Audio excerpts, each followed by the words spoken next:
সারা বিশ্বেই ছড়িয়ে আছে আর্জেন্টিনা ও লিওনেল মেসির ভক্ত।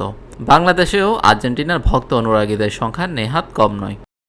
সামাজিক মাধ্যমে গলা ফাটাতে দেখা যায় শোবিজ তারকাদেরও।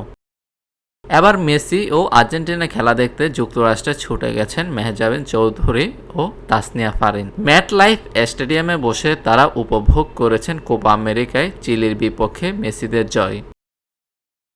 বুধবার বাংলাদেশ সময় সকাল 7টায় শুরু হয় আর্জেন্টিনা ও চিলির খেলা। খেলা শুরুর নির্দিষ্ট সময়ের বেশ আগে মেহজাবিন ও ফারিন পৌঁছে যান স্টেডিয়ামে। প্রচুর ছবিও তুলেছেন আলাদা ও একসঙ্গে।